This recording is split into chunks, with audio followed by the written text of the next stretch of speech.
personal, desire mo para sa pamilya mo, desire mo para sa mga anak mo. Lahat ay desire lamang yan. Lahat ay, kung ipagkalooban ni Lord yan, yan ay lilipas lamang. Dadanasin lamang natin ang panandalian lamang yan. Kung mga temporary lamang, ang kalooban ni Lord dito sa mundo ay temporary lamang, lahat ay lilipas. Kaya, ang mananatili ang pag-worship natin sa ating Panginoon. Madala natin yan sa kabilang buhay. Dito pa lang, i-worship na natin siya. Hanggang sa kabilang buhay, ay tuloy-tuloy yan, hindi mawalay sa buhay natin. Kaya, patuloy po tayong, anuman ang kalooban ng Panginoon dito sa lupa, nawa ay hanggang sa langit po mga kapatid. Yan ay ating makamtan sa bawat buhay natin. Yan po, ang aking pong subject ay God's will. Nahirapan kaya po ako nito mga kapatid. Pero ito ang kalooban ni Lord sa akin na i-share ko. Sabi ko, napakahirap nito Lord God's will. Pero, patuloy hinihingi yung gabay ng Holy Spirit. Nawa ay, patuloy kong hinihingi, nawa ay patuloy niya akong bigyan ng more wisdom. Dahil, yun nga po, nangangapa pa ako, kailangan ko pang mag-aral siguro ng 10 years.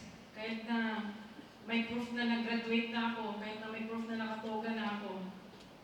Pero, Pastor Joseph, kailangan mo pang mag-aral pa ng more 10 years siguro. Dahil nangangapa pa talaga. Kasi hindi ko nga pa alam ito. Kailangan ko pa talaga pag-aralan pa. God's will. God's will is real and perfect. Bakit real and perfect? Ang kalooban nating Panginoon mga kapatid, pag yan ay, minsan hindi natin alam, no? Kaya meron akong points muna.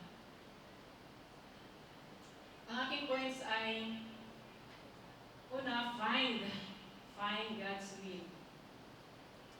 Number 2, follow. Number 3, fulfill. Find. Kailan pala, para sa aking mga kapatid, no, kailangan ko pala munang hanapin. Hanapin ko muna kung talagang kalooban ni Lord yan. Hanapin ko muna. Siya muna ang unahin ko. Kumbaga iba na pala talaga mga kapatid kung binabago na tayo unti-unti ng ating Panginoon. Dahil yung natin, iba na pag Christian life lang talaga mga kapatid. Sabi nga sa kanta, iba ka na. Dahil na talagang grabe ang Panginoon. Mag-iiba talaga. Mag-iiba talaga ang buhay natin pag sumusunod tayo sa ating Panginoon. Ayaw man natin, pero yun nga, kailangan palang purihin natin ang ating Panginoon. Kailangan natin siyang pasalamatan dahil lahat ng kabutihan ay nagmula sa Kanya. Yun, sabi sa Matthew 6:33, "But seek first His kingdom and His righteousness, and all these things will be given to you as well." Malalaman natin yan. Kailangan, unahin muna natin lagi ang ating Panginoon. Hanapin natin ang Kanyang kaharian upang gabayan tayo sa ating mga nais sa buhay, mga pangarap natin, gagabayan tayo. At sa paghahanap natin, di ba, halimbawa sa trabaho, naghahanap tayo ng trabaho. Una, i-share ko po mga kapatid, no, ang aking experience na kung paano gumalaw din si Lord sa buhay ko. Nung nasa Pilipinas pa ako, naghahanap ako ng trabaho. Simula nung medyo sa tingin ko, maiwanan ko yung mga anak ko. Sabi ko, kasi full-time na ako simula nung nag-asawa ko. Full-time mother na talaga ako. Pero kailangan kong, kumbaga, alalay na sa asawa ko dahil nga lumalaki na yung mga bata.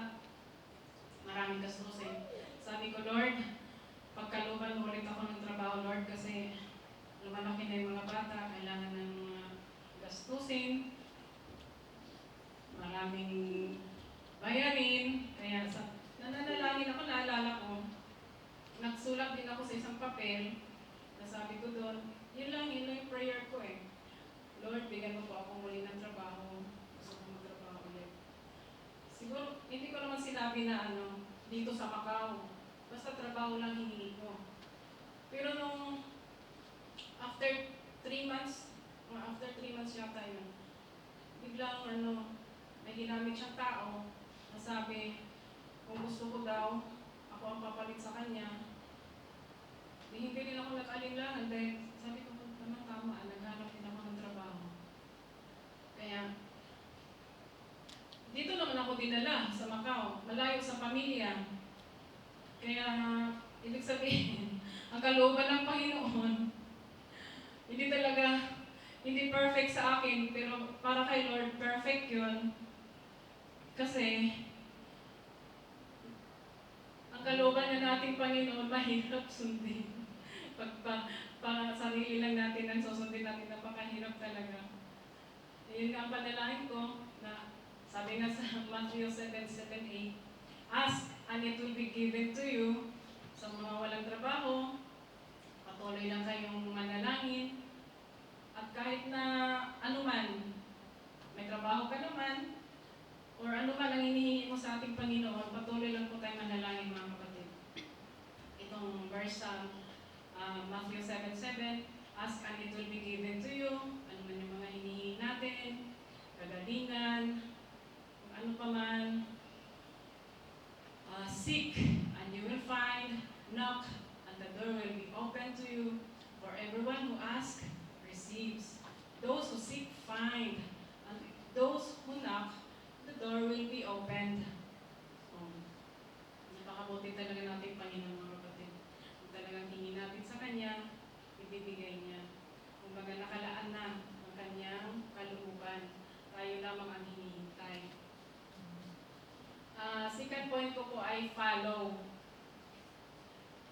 Kung natagpuan mo na, diba sa akin, natagpuan ko na yung trabaho ko dito, sinunod ko na, dahil nandito na, binigay ni Lord, dito niya binigay sa Macau, wala na, kundi sundin na, ito na ang realidad.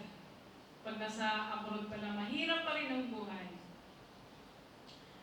Dahil dito pinagkaloob ni Lord yung trabaho, magtiis, magtiyaga para sa pamilya.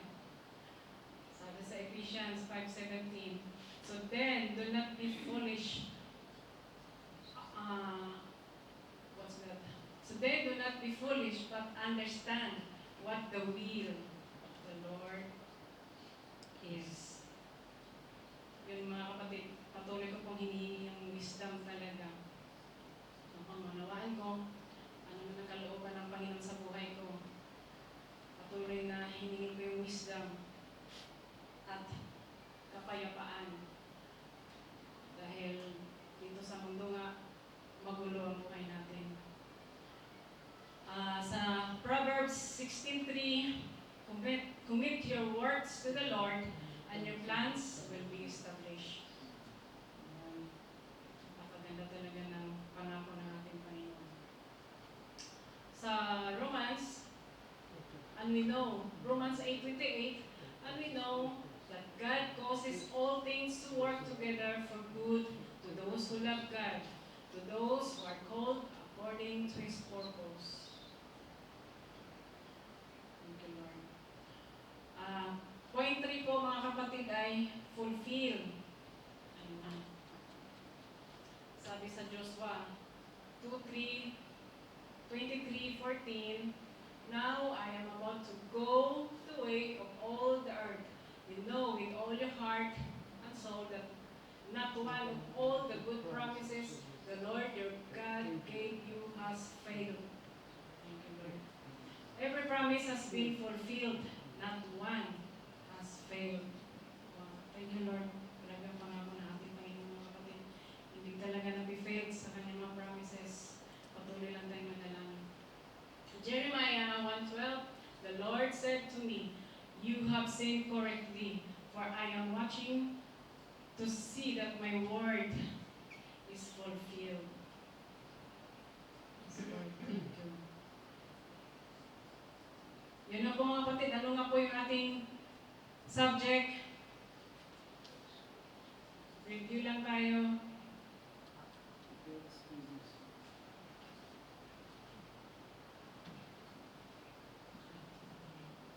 Sorry. Hindi siya na ulit. Nag-exit. Ayun. Sobrang. Ang ating subject ay God's will. Ang ating theme, God's will is real and perfect. Ang transition, how to determine God's will.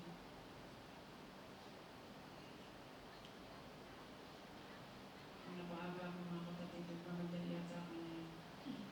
Yes, Lord.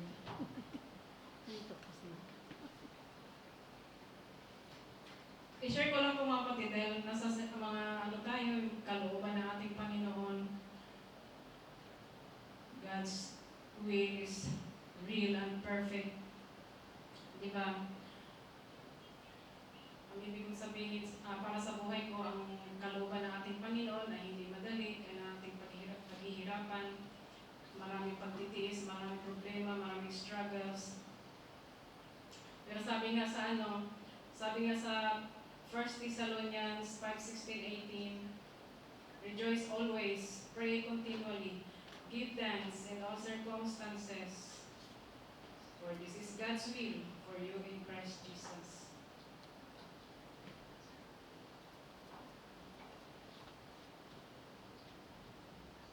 In conclusion of this 1 Thessalonians 5:16-18 is a profound and challenging passage that calls believers to maintain a posture of joy, prayer, and thanksgiving in every situation. It speaks to the heart of the Christian life, emphasizing the need for a continual and unwavering trust in God regardless of the circumstances.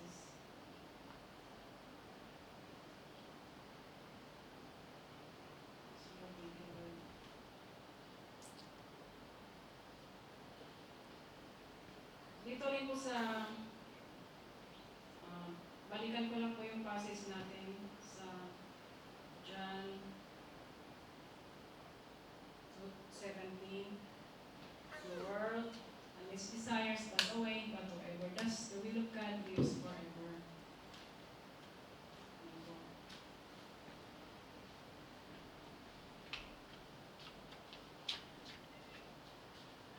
Yan lang po kung tayo ay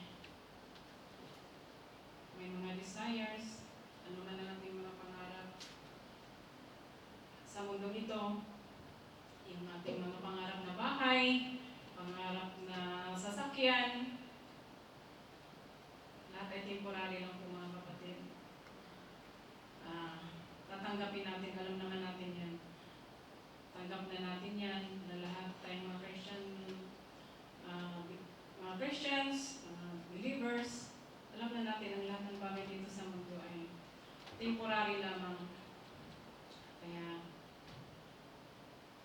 tayo mga believers, tayo mga Christian, ay mananatili na tayo sa ating Panginoon. Patuloy tayong manalangin. Ako po mga kapatid, talagang hindi ko po, kumbaga, hindi pa ako makamove on. Hindi pa ako makamove on kung bakit nandito ako, Lord. Dahil nga, napakahirap po pala.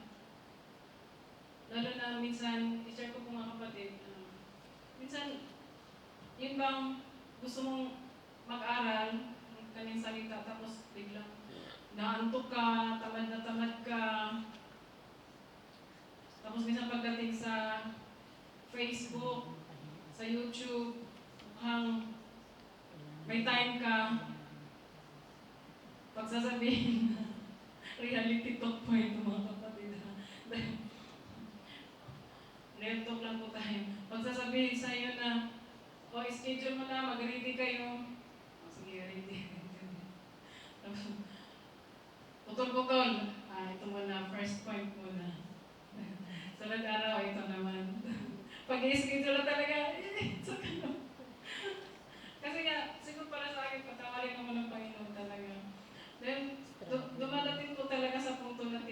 talaga ako. Lagi ko pa hinihingi kay Lord, Lord, bakit ba kalooban mo ba ito, Panginoon? Kalooban mo ba itong magturo ako ng salita? Dahil para po nga sa akin na kontento na po talaga ako dito sa palinis-linis lang sa church. Maglinis sa church, maghugas, ako naman kontento na ako. Lord, tama na yun. Kasi para sa akin, napakahirap ko talagang tumayo dito. Pero yan nga, kasama ito sa kalooban ng Panginoon. Patuloy kong hinihingi sa kanya mga kapatid. Nawa ay gabayan niya ako. Nawa ay patuloy kong hinihingi yung anointing, sanctify, kasi napakahirap po talaga. Yung bang, kahit na tinuturuan ka minsan talaga, andun yung mga temptation, Facebook, minsan nag-Facebook, may maano naman, may na-encounter naman na mga word of God, o napakahinto naman ako doon. Pero iba din talaga, iba rin ang feeling iba rin ang feeling pag mga word of God din ang mababasa ko. Iba rin naman ang feeling. Iba ang feeling sa mundo, iba ang feeling, iba ang worldly, iba ang heavenly.